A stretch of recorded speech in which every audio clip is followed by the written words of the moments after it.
ibadah Prapaskah Keluarga minggu ke-7. Kita bernyanyi dari buku ND 152 ayat 1.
Di dalam nama Allah Bapa dan nama anaknya Tuhan Yesus Kristus dan nama Roh Kudus yang menciptakan langit dan bumi. Amin.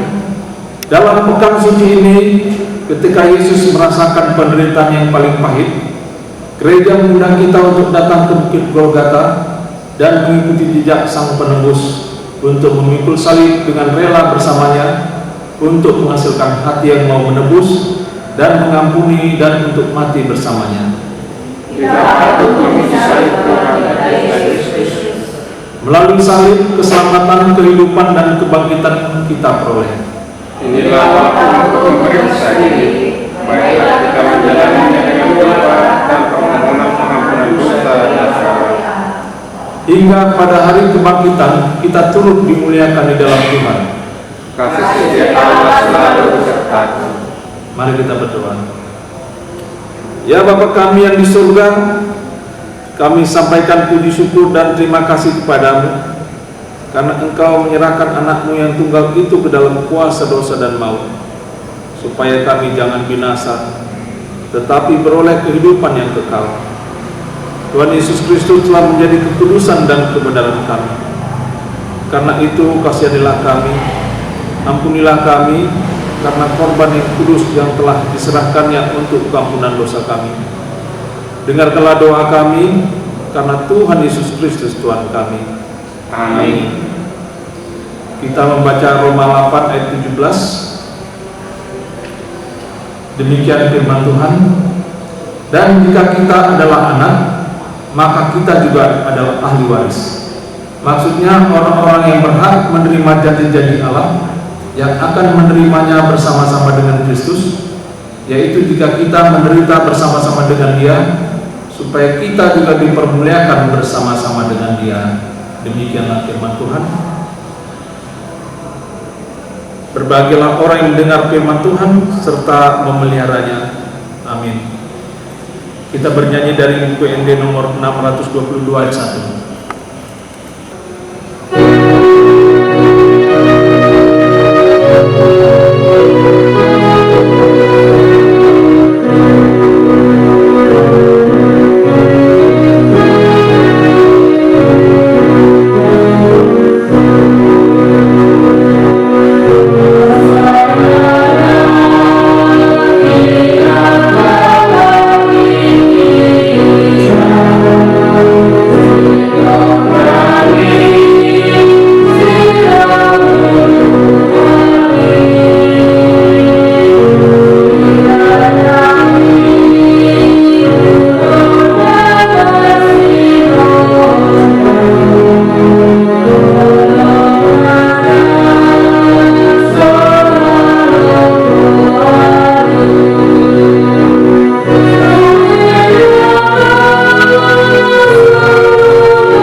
Kita berdoa.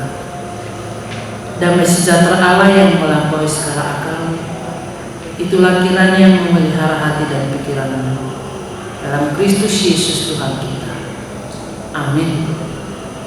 Saudara yang dikasihi Tuhan Yesus, firman Tuhan buat kita pada hari ini tertulis dalam Lukas 23 ayat 8 hingga ayat 9. Demikian bunyinya. Ketika Herodes melihat Yesus, ia sangat girang, sebab sudah lama ia ingin melihatnya, karena ia sering mendengar tentang dia. Lagi pula ia mengharapkan melihat bagaimana Yesus mengadakan suatu tanda. Ia mengajukan banyak pertanyaan kepada Yesus, tetapi Yesus tidak memberi jawaban apapun. Demikian firman Tuhan. Saudara yang dikasihi Tuhan Yesus, Herodes akhirnya bertemu dengan Yesus. Ia bergerak karena sudah sejak lama ia ingin bertemu dengannya. Ia ingin menyaksikan sendiri bagaimana Yesus membuat tanda. Mungkin ia merasa Yesus seperti tukang sulap yang bisa menghiburnya. Sayangnya harapan itu kandas. Jangankan membuat tanda, menjawab pertanyaannya pun Yesus enggan. Harapan untuk menonton hiburan pun pupus dan berganti menjadi kemarahan. Sebagai seorang penguasa, ia mungkin sakit hati karena diperlakukan begitu. Alhasil ia membalas perlakuan Yesus. Pertama, ia mengolok-olok dan menistanya. Kedua, ia memakaikan jubah ke tubuhnya sebagai simbol ejekan bahwa Yesus adalah raja. Herodes tidak menemukan kesalahan, namun ia juga tidak mau membebaskan Yesus. Ia malah memilih mengirimnya kembali kepada Pilatus. Inilah ketidakadilan sekaligus sikap arogansi penguasa. Demi melanggengkan kekuasaan, ia melemparkan masalah kepada orang lain. Namun demikian Alkitab mencatat, dengan mengirim Yesus kembali ke Pilatus, rekonsiliasi terjadi bagi kedua pejabat tersebut. Mereka yang terdahulu bermusuhan pun permusuhannya mencair dan berubah menjadi sahabat. Perlu diketahui bahwa dalam politik tidak ada sahabat yang sejati dan tidak ada musuh yang sejati. Yang ada hanyalah kepentingan yang sejati. Masalah iman adalah masalah kepercayaan, tanpa harus disertai tanda, apalagi mujizat. Jangan sampai iman kita kepada Tuhan tumbuh hanya karena kita mendapatkan berbagai macam tanda dan mujizat. Hal seperti ini berbahaya, sebab akan membuat kita menjadi seperti Herodes yang mengejek bahkan tidak mempercayainya. Iman yang benar adalah percaya sekalipun tidak melihat. Jadi percayalah tanpa harus melihat tanda atau mukjizat, dan jangan sia-siakan kesempatan emas ketika Yesus telah menjumpaimu. Pakailah kesempatan itu untuk belajar mendengar dan menerima firman-Nya. Amin. Kita berdoa. Ya Tuhan Yesus, ampunilah kami karena sering menyia-nyiakan waktu untuk mendengar firman.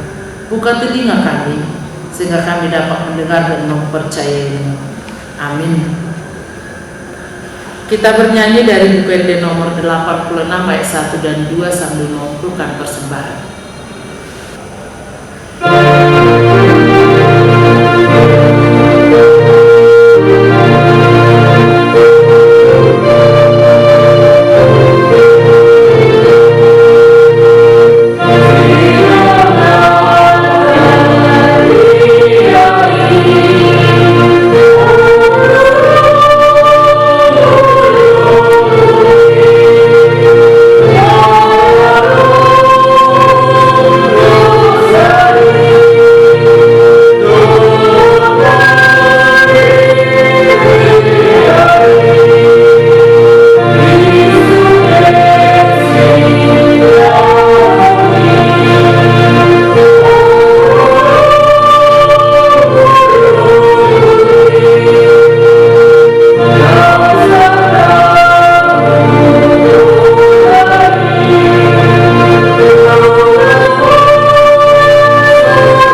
datanglah kerajaan-Mu, jadilah kehendak-Mu di bumi seperti di surga. Berilah pada hari ini makanan kami yang secukupnya, dan ampunilah kami akan kesalahan kami, seperti kami juga mengampuni orang bersalah kepada kami. Dan jangan membawa kami ke dalam pencobaan, tetapi lepaskanlah kami daripada yang jahat. Karena Engkau yang punya kerajaan dan kuasa dan kemuliaan sampai selama-lamanya. Amin. Anugerah Tuhan kita Yesus Kristus, kasih setia Allah Bapa, dan persekutuan dari Roh Kudus kiranya menyertai saudara sekalian.